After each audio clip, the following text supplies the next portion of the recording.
Hello, squirrel listeners. Since my sign's covered up, I'll just hold it up at the beginning of, if I can remember all of my things. I've got a hyphen somewhere in my little bag of letters. Y'all, this wasn't but $5 at Michael's. This was the last one that was black. The other ones were white with black letters, but it wouldn't matter. It has a thing on the back where you can hang it up, just in case you might need one. Hopefully your Michaels will have them too. Okay, let's read Anne's House of Dreams. Oh, Veronica. I don't know if Veronica's live now or not, but I'll catch up with her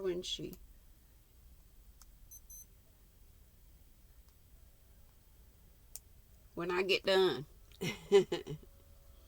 Okay, chapter 22. And by the way, if you're new, this is, I think we said it's the 5th book in the Anne of Avonlea series. Wish you could see my beautiful necklace.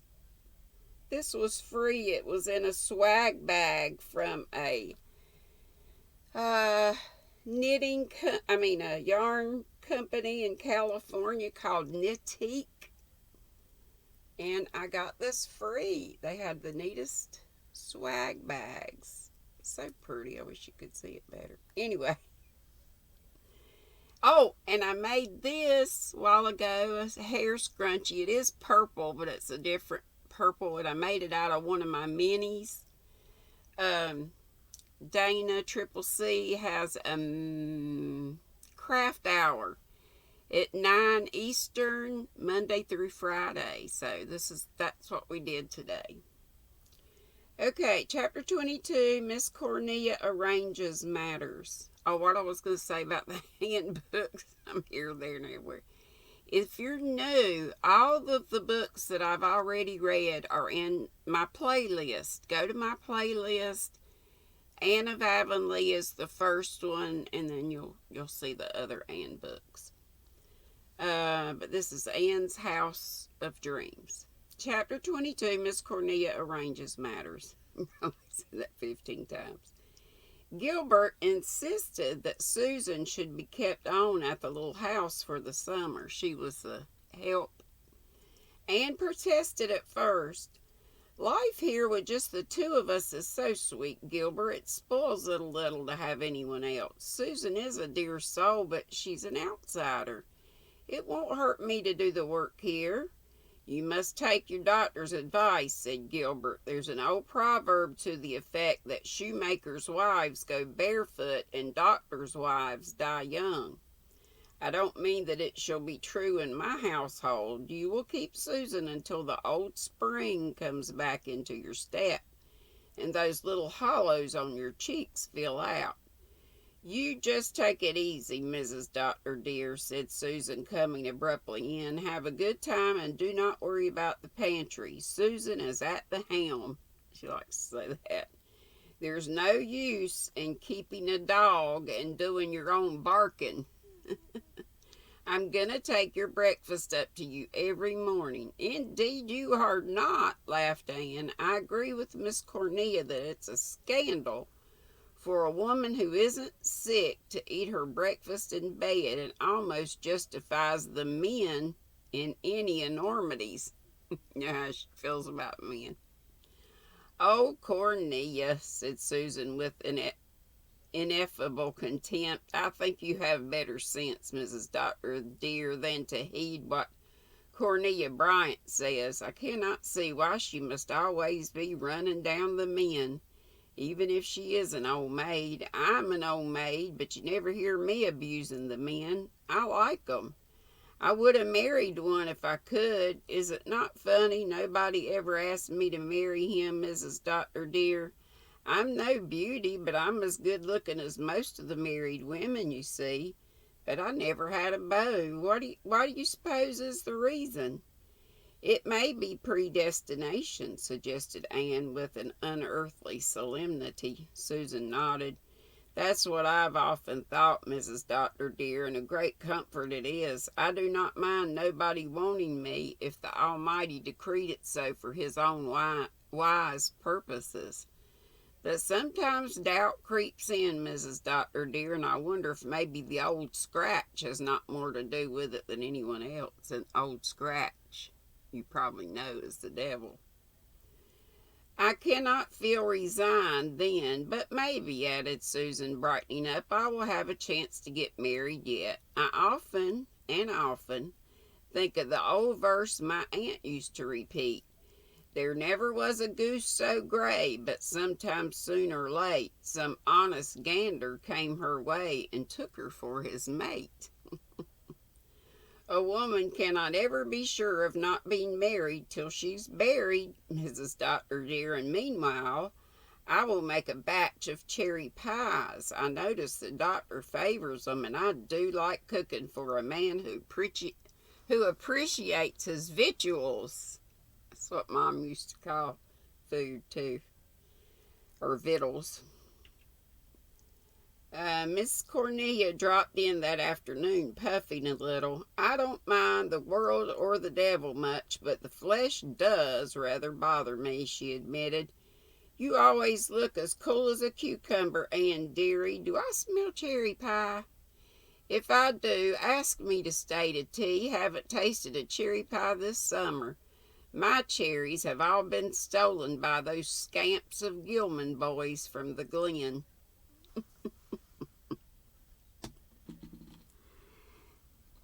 Coffee with peppermint mocha creamer. Yummy. Let's see. From the Glen. Now, Cornelia remonstrated. Captain Jim, who had been reading a sea novel in a corner of the living room. You shouldn't say that about those two poor motherless Gilman boys, unless you've got certain proof. Just because their father ain't none too honest isn't any reason for calling them thieves. It's more likely it's been the robins took your cherries. They're terrible thick this year. Robins, said Miss Cornelia disdainfully. Two-legged robins, believe me. Well, most of the Four Winds robins are constructed on that principle, said Captain Jim gravely. Birds have two legs, too. Miss Cornelia stared at him for a moment, then she leaned back in her rocker and laughed long and ungrudgingly. Well, you got one on me at last, Jim Boyd, I'll admit. Just look how pleased he is, Anne dearie, grinning like a Chessy cat. As for the robin's legs, if robins have great big bare sunburned legs with ragged trousers hanging on them, such as I saw up in my cherry tree one morning at sunrise last week, I'll beg the Gilman boys' pardon. By the time I got down, they were gone.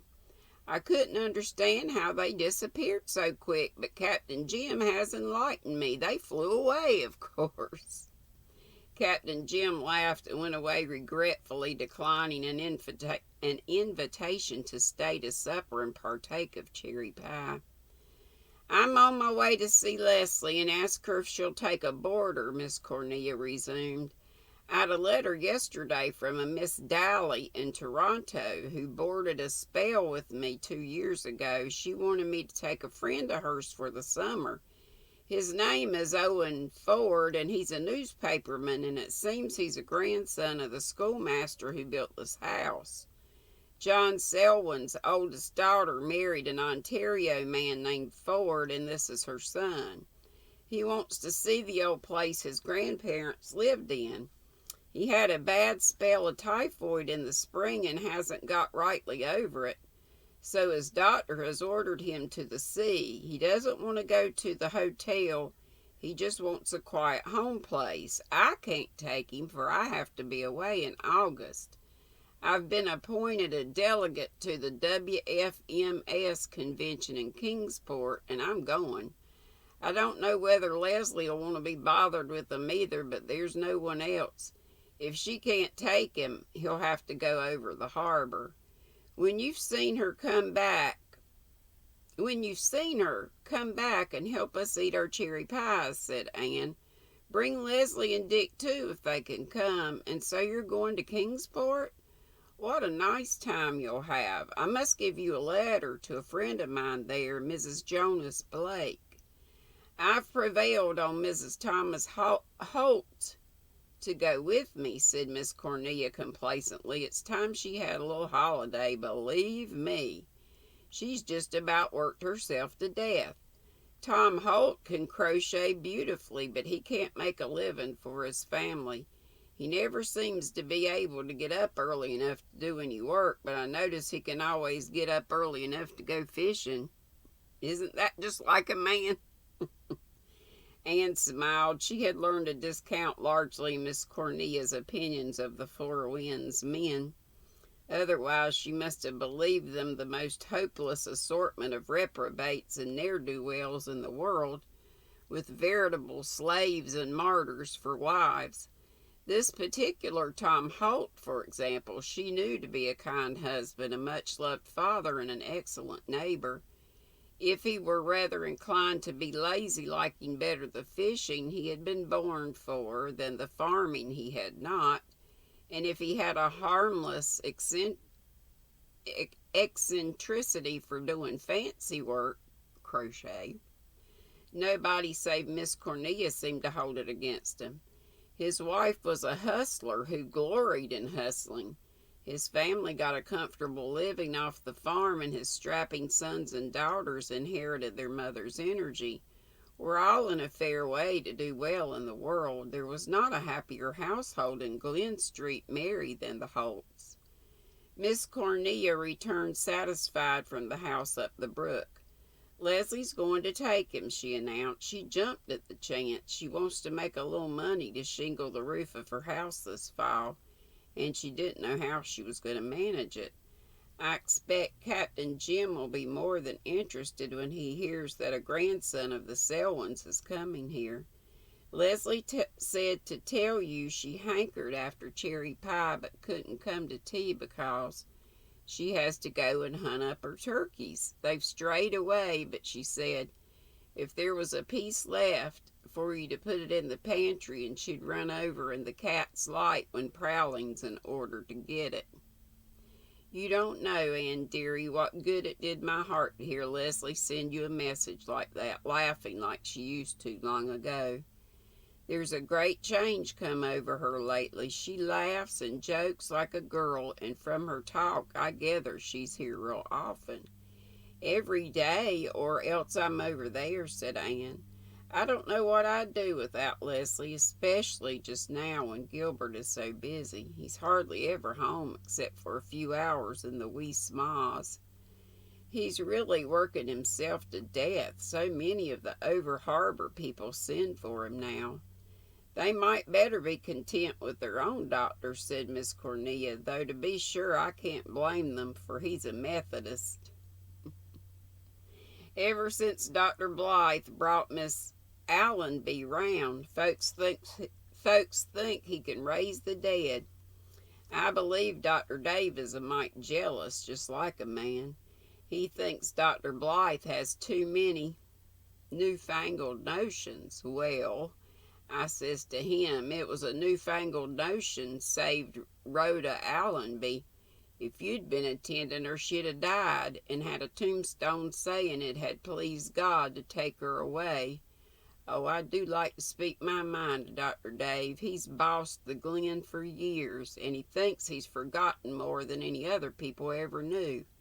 Speaking of doctors, I wish Dr. Blythe had run over and see to that boil on Dick Moore's neck. It's getting past Leslie's skill. I'm sure I don't know what Dick Moore wants to start in having boils for, as if he wasn't enough trouble without that.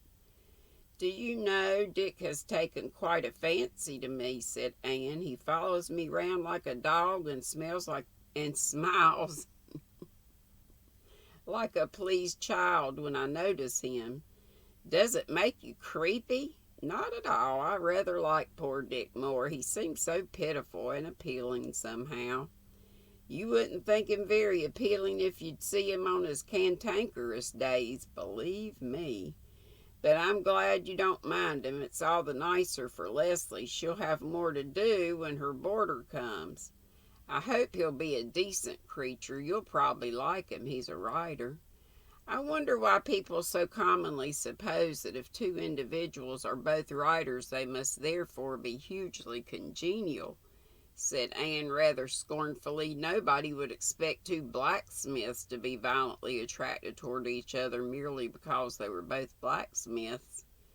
Nevertheless, she looked forward to the advent of Owen Ford with a pleasant sense of expectation. If he were young and likable, he might prove a very pleasant addition to society in Four Winds. The latch string of the little house was always out of the race of Joseph. And that's all for today. Tomorrow we'll read chapter 23, Owen Ford Comes. And I hope you have a wonderful and crafty day. And I hope to see you all, plus a whole bunch of others, at Live at 5 today. Tea with GrannyDee. Hair's falling out. I tried just to do it over here just so I could put my scrunchie in that I made with Dana, Triple C. Don't forget her. 9 o'clock, that's Eastern time, Monday through Friday. I think it's just called Craft Hour with Dana. Maybe. But it's Triple C Dana.